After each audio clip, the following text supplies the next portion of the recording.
فطرتاً نیک آدمی تھے. مجھے کہتے کہ میرے دسترخوان پہ روزانہ 200-250 لوگ کھانا کھاتے. میں نے کہا اللہ آپ کو جزا دے, کرو مہربانی, تم اہل زمیں پر خدا مہرباں ہوگا عرش بری پر. پیدا کیا انسان کو درد دل کے واسطے, ورنہ طاعت کے لیے کچھ کم نہ تھے کرو بیاں. فرشتے کو تھوڑے تو نہیں تھے اس کی عبادت کے لیے. اللہ نے انسان کو انسان کے لیے بنایا. میں نے دعا دی, میں نے کہا اللہ آپ کا بھلا کرے جی, آپ بھوکوں کو کھانا کھلاتے ہیں. مجھے ساتھ بات سناتے کہ ایک دفعہ میں دسترخوان پہ گیا تو میں نے ان صفوں میں ایک شخص کو دیکھا جو میرے بچپن کا دوست تھا, میرا جماعتی تھا. وہ کہتا جب اس نے مجھے دیکھا تو نظریں جھکا لی. زمانہ یاد آیا ہوگا کہ کبھی ایک پھٹی پہ بیٹھ کے پڑھتے تھے, میں غربت کی لکیر پہ, اور اس کی معیشت آسمان کو چھو رہی ہے. اچھا یہ بات کرتے ہوئے سردار کی آنکھوں میں آنسو تھے, ہونٹ کپ کپانے لگے.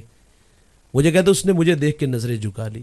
مجھے موقع ملا, میں نے کہا سائیں جی کچھ دسترخوان ایسے بچھاؤ جس میں اللہ کے علاوہ آپ کو کوئی بھی نہ دیکھے. کچھ لوگ ہاتھ پھیلانا توہین جستجو جانتے ہیں, سارے دسترخوان پہ آ کے نہیں بیٹھتے. کچھ گھر اور کچھ دسترخوان تو ایسے ہوں جس میں اللہ کے علاوہ اور کسی کو پتہ نہ ہو, تو رزق بڑھتا ہے بھائی کھانا کھلانے سے. کھانا کھلاتے ہوئے بات چلو تھوڑی سی وضاحت میں آگے, اچھا ہو گیا. کھانا کھلاؤ, لیکن کھانا کھلاتے ہوئے جس کو کھلا رہے ہو, بھائی کو کھلا رہے ہو, بہن کو کھلا رہے ہو, چچا کو کھلا رہے ہو, محلے میں کسی کی خدمت کر رہے ہو, لیکن یہ نہ ہو کہ آپ کہو کہ یار کرو خفیہ, لیکن سناؤ سارے زمانے کو یار وہ آج آیا تھا تو اس نے مجھے اپنی بات سنائی, مجھ سے نہ رہا گیا, میں گھر گیا, میں نے 5000 لایا, 7 آٹا بھی دیا, چینی بھی دی, تو میں نے اس کو کہا یار ٹھیک ہے اللہ آپ کے لیے آسانیاں پیدا کرے. یعنی یہ اس نے ایک کو نہیں 10 لوگوں کو سنا دیا. وہ تو بیچارہ آیا تھا پردے میں کہ میری عزت رہ جائے, کہ اس نے اپنا آ کے دکھڑا آپ کو سنایا اور آپ اس کو 5000 دے کے پورے محلے میں ذلیل کروا دیں. تو اللہ کو یہ عمل پسند نہیں بھائی. خفیہ نیکی کرنے کا مزاج بھی رکھے. رزق بڑھتا ہے کھانا کھلانے سے. اور صوفیہ فرماتے ہیں جو اپنی بہنوں کی خدمت کرتے ہیں نا, اپنی بہنوں پہ خرچ کرتے ہیں, ان کی جولیاں بھرتے ہیں, فرمایا اللہ ان کے رزق میں بھی برکت ڈال دیتا ہے. بہنوں کو بوجھ نہ سمجھو یار, بہنوں کو دھکے نہ دو. مجھے ایک صاحب نے کال کی جی بہن تحفہ دے تو لے لینا چاہیے. میں کیوں نہیں بھائی, تحفہ دینے سے تو محبت بڑھتی ہے. کتاب تحفہ تھی, کپڑوں کا جوڑا تحفہ تھا نہیں, اس کے حصے کی زمین ہے. بہنوں کو بھائیوں سے عزیز کچھ بھی نہیں ہوتا, وار دیتی ہیں. یقین یہ تو ہم بھائی ہیں نا جو آپس میں 1 انچ پہ بھائی کا گلا کاٹ دیتے ہیں, ذبح کر دیتے ہیں.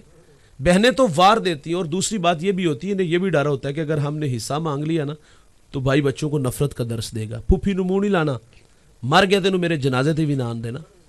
تو یہ رویے ہے. میرے کریم آقا صلی اللہ علیہ وسلم نے بہن کو عزت دی. بہن آتی تو اٹھ کے استقبال کرتے ہیں. بہن کو کیا فرماتے کہ اگر آپ پیغام بیچتی تو میں سارے ہی چھوڑ دیتا. پھر بہن کو خالی ہاتھ نہیں, بہت سارے تحائف دے کے بھیجا.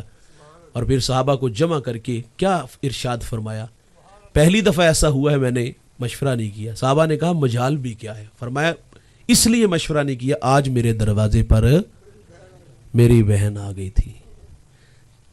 اس معاشرے میں ماں کی بھی کوئی عزت نہیں تھی. ماں ترکے میں بٹ رہی تھی, ماں منڈیوں میں بک رہی تھی.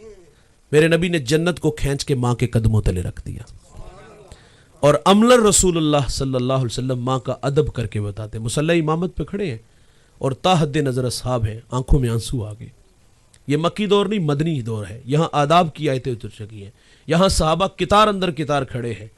آنکھوں میں آنسو کیوں آئے؟ حضور کو ماں کی یاد آ گئی. جس نے دکھوں کا دور دیکھا نا بچوں, خوشحالی آئے تو انسان آرزو ضرور کرتا ہے کہ کاش کہ آج میرے ماں باپ ہوتے ہیں. ہم اپنا ہی دیکھ لیں ماضی, غربت کی کبھی لکیر پہ کھڑے تھے. ایک وقت کا ہوتا تھا, ایک وقت کا ہوتا ہی نہیں تھا. اچار سے روٹی کھا لیتے تھے, گنڈے سے کھا لیتے تھے, گڑ سے کھا لیتے تھے, لسی میں نمک مرچ ڈال کے یار اس سے ہی روٹی کھا لیتے تھے. کسی نے فقیر سے پوچھا سب سے مزیدار چیز کون سی ہوتی ہے, تو آپ فرماتے پتر بھوک ہوتی ہے. ہاں بھوک میں یہ اچار بھی کھایا جاتا ہے, لسی سے بھی کھا لیتے تھے. تو اب تو دسترخوان پہ انواع و اقسام کے کھانے پھل ہیں. آرزو مچلتی کاش کے ماں باپ ہوتے تو یہ بہار دیکھتے. کبھی گلی محلے میں کوئی نہیں جانتا تھا, رشتہ دار ہی نہیں یار پہچانتے تھے. ویسے غریب کا رشتہ دار بھی کوئی نہیں ہوتا. غریب تو کال کر لینا وہ اپنے چچا کے بیٹے کو, پھپھو کے بیٹے کو, وہ اس خیال سے کرتا ہے یہ میرا انتہائی قریبی رشتہ ہے, تو وہ کال اس لیے نہیں اٹھاتا کہ کہیں قرض نہ مانگ لے. قرض دے دیا تو واپس کیسے کرے گا. یار غریب خوددار بھی بڑے ہوتے ہیں. وہ تو اس خیال سے آپ کو کال کر میرا بھائی لگتا ہے، چچا کا بیٹا ہے، لیکن یہ دولت کے نشے میں ایسا اندھا ہوا ہے کہ اس کو رشتے نظر ہی نہیں آ رہے، یہ سارے رشتے دولت پہ ہی پرکھ رہا ہے۔ تو خیر کبھی کوئی گلی محلے میں نہیں جانتا تھا، رشتے دار ہی نہیں پہچانتے، آج پوری دنیا میں شہرت ہے بھائی۔ کبھی پاس سائیکل نہیں ہوتا تھا، آج جہازوں کے سفر ہے، آج دوڑتی گاڑیاں، فلک بوس عمارتیں، بنگلے پلازے ہیں۔ دل کردہ نہیں آج اب ماں دی، بتاؤ یار، جی نہیں کرتا آج میرا بوڑھا باپ ہوتا جس نے ساری زندگی غربت میں گزاری، آج خوشحالی آئی تو اس منظر کو بھی دیکھتا۔ میرے ایک دوست نے گاڑی لی، میں نے انہیں مبارکباد دی تو بے اختیار آنکھوں میں آنسو تھے۔ میں نے کہا خوشی کے ہیں یا ماضی کی تلخیاں؟ مجھے کہتے ایک زمانہ تھا کہ ماں بیمار ہو گئی اور میرے پاس اتنے پیسے نہیں تھے کہ میں ماں کو گاڑی پہ بٹھا کے ہاسپٹل لے جاتا۔ وہ کہتا ماں کو گدھا گاڑی پہ بٹھایا اور ماں راستے میں ہی زندگی کی بازی ہار گئی۔ تڑپ کے کہتا آج سب کچھ ہے، ماں نہیں ہے۔ مرنے والے یہ بات کیا جانے، جینے والوں پہ کیا گزرتی ہے۔ اپنوں کے بغیر زندگی بڑی ادھوری ہوتی ہے دوست۔ حضور کو ماں یاد آ گئی، مصلی امامت پہ ہیں دوست۔ ماں کب بچھڑی؟ جب میرے نبی کی عمر 6 سال تھی۔ ابوا نامی ایک بستی آتی ہے جہاں سیدہ آمنہ آ کے رک گئی، بخار نے آ گھیر لیا اور آپ جان گئی کہ یہ بخار جان لے لے گا۔ وقت رخصت ایمن کو کہا کہ میرے بیٹے کو بحفاظت عبد المطلب تک پہنچا دینا۔ پھر حضور کو قریب بلا لیا۔ ادھر بچپنے کی معصومیت، پیشانی میں نبوت کا نور ہے۔ ماں بیٹے میں کھب سی جاتی ہے، دو ایک باتیں کی اور پھر ہمیشہ کے لیے پہاڑوں میں سو جاتی ہیں۔ فرماتی بیٹا کلو حین میت کلو جدید بال کلو کبیر یفنا و آنا میتۃ و ذکر باق و ولدت طہرا۔ فرمایا بیٹا ہر نئی چیز نے پرانا، ہر باقی نے فنا ہو جانا ہے۔ فرمایا میں بھی جا رہی ہوں لیکن سنو میرا ذکر باقی رہے گا۔ فرمایا اس لیے کہ میں تیرے جیسا پاکیزہ اور ستھرا محمد چھوڑ کے جا رہی ہوں۔ سانسوں کی مالا ٹوٹ گئی، موتی فضا میں بکھرے، ماں سے لپٹے لپٹ کے روئے، ننھے ننھے ہاتھوں سے کالے پتھروں کی قبر بنائی، آنسوؤں کا چھڑکاؤ کیا۔ پھر جہاں تک حضور کو والدہ نظر آتی رہی، حضور پلٹ پلٹ کے ان کالے پتھروں والی قبر کو دیکھتے ہیں۔ میں 2 دفعہ سیدہ آمنہ کے مزار پہ گیا ہوں۔ یہ مدینہ سے 350 کلومیٹر کے فاصلے پر ہے۔ میں پہلی دفعہ جب حاضر ہوا سحری کا وقت تھا اور یقین جانو جب ہم اس پہاڑ پہ چڑھے تو ایسا لگتا تھا کہ اللہ نے جنت کے 8 دروازے ہی کھول دیے ہیں۔ آج بھی جنت سے ٹھنڈی ہوائیں سیدہ آمنہ کو سلام کرنے آتی ہیں۔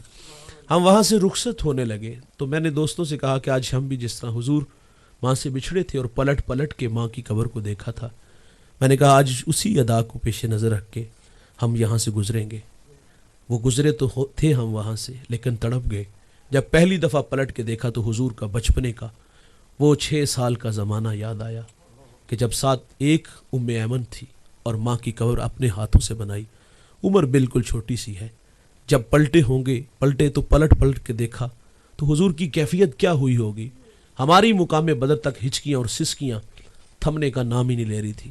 ایمن کہتی میں حضور کو لے کے پہاڑ سے نیچے آئی تو پلٹ کے دیکھا تو حضور میرے ساتھ نہیں تھے۔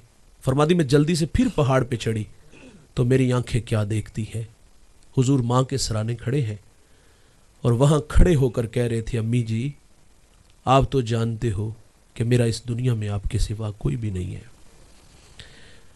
ایمن کی جان نکل گئی دوست، سینے سے لگا لیا۔ آقا فرمایا کرتے تھے ایمن میری ماں کے بعد میری ماں لگتی ہے۔ آج ماں کی یاد آئی، مصلی امامت پہ ہے، صحابہ کو کلام کیا، فرمایا کاش کہ آج میری ماں ہوتی، کاش کہ آج میری ماں ہوتی، میں تمہیں نماز عشاء پڑھا رہا ہوتا، اس میں سورت فاتحہ کی قرات بھی کر چکا ہوتا، ماں کو کوئی کام یاد آ جاتا، وہ مسجد نبوی کے دروازے پر آ کر کہتی ابنی محمد میرے بیٹے محمد میری بات سنو۔ آقا فرماتے نماز توڑ کے پہلے ماں کی بات کو سنتا۔ ماں کی قدر امت کے سامنے رکھی، یہ بہت بڑی دولت ہے دوست، یہ دولت ہے تو اس کی قدر کرو۔ اگر دولت کے ہوتے ہوئے دولت ہم سے ناراض ہو تو بھائی زندگی راستہ نہیں دے گی۔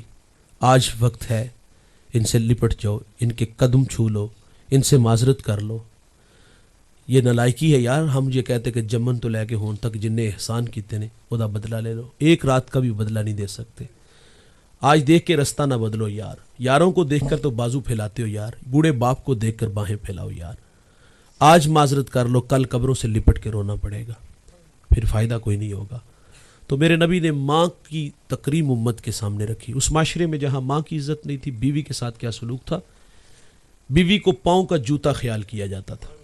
اور آج بھی ہمارے اس مہذب معاشرے میں کچھ لوگ ایسے ہیں جو بیوی کو پاؤں کا جوتا خیال کرتے ہیں. مجھے اچھی طرح یاد ہے، ایک گھر میں جھگڑا ہوا تو مجھے انہوں نے بلایا. میں نے بات سنی، کوئی اتنی بڑی بات نہیں تھی. میں نے صرف اتنا کہا کہ ماں جی اب جانے دے، یہ بھی بیٹی ہے. تو اس بڑھیا کو میری یہ بات اچھی نہ لگی. اس نے پاؤں سے جوتا اتار کے اس کے بھائی کے منہ پہ مارا اور آواز تھی کہ جتی پوری آئی نہ آئی تلا کے سٹ چھڑی. یہ عورت کے بارے میں کہہ رہی ہے. مرد کو بات کرتے تو بحث کرتے نا، اب اس سے کیا بحث کری؟ یہ عورت کے بارے میں کہہ رہی ہے. میرے نبی تو عورت کو عزت عطا فرماتے ہیں. سیدہ خدیجہ رضی اللہ تعالیٰ عنہا فاطمہ الزہرا سے فرماتے، بیٹا جاؤ ابو سے کہو کہ وہی کے وقت جو چادر آپ کے کندھوں پہ ہوتی تھی وہ مجھے عطا کر دے. آپ نے آ کے عرض کیا تو حضور فرماتے، بیٹا جاؤ امی سے پوچھو چادر کیا کرنی ہے. آپ گھر آتی تو حضور بھی تشریف لے آتے. فرمایا خدیجہ خیریت؟ عرض کی حضور بطور برکت کفن کے لیے ساتھ لے جانا چاہتی ہوں. میرے نبی فرماتے، آپ چادر مانگ رہی ہو، اگر میں محمد کے جسم کی جلد بھی مانگتی میں تمہیں وہ بھی عطا کر دیتا. سیدہ عائشہ رضی اللہ تعالیٰ عنہ پانی نوش فرما رہی ہیں. حضور فرماتے اس میں کچھ بچا لینا. انہوں نے بچا لیا. فرمایا اب یہ آپ بتائیں کہ آپ نے کہاں ہونٹ رکھ کے پانی پیا؟ عرض کیا حضور یہاں ہونٹ رکھے، میرے محمد وہی لب رکھ کے پانی پیتے ہیں. کریم آقا صلی اللہ علیہ وسلم عورت کو عزت عطا فرما. آپ یہ اپنا ہمسایہ ملک ہندوستان کی تاریخ پڑھ کے دیکھ لو. کسی کا شوہر دنیا سے جاتا اس کو جلتی آگ میں ڈال دیتے، اور عورت سے تقاضا کیا جاتا جس آگ میں تیرا شوہر خاک بنا، وفا کی کہانی ہے کہ خاک ساتھ بن جو تم بھی. جلتی آگ میں چھلانگ لگا کے وفا کی کہانی مکمل کرو. مرنے کو کس کا جی چاہتا ہے بھائی؟ اس کو شراب پلاتے، اس کو جذبات دیتے. اگر وہ ایسا نہ کرتی تو اس کے ساتھ سلوک کیا ہوتا؟ سر کے بال اتار دیتے، اس کی جھولی میں مینگڑیاں ڈال دیتے، اسے بند کمرے میں ڈال دیتے. وہ دوسری شادی کرنے کا بھی حق نہیں رکھتی تھی. یہ تھی عورت کی تذلیل، یہ تھا عورت کے ساتھ سلوک. تو کریم آقا نے آ کر کے عورت کا وقار بلند فرمایا. اس میں اور بھی بڑی ساری باتیں ہو سکتی ہیں، میں اختصار کا قائل ہوں اور آپ عشاء سے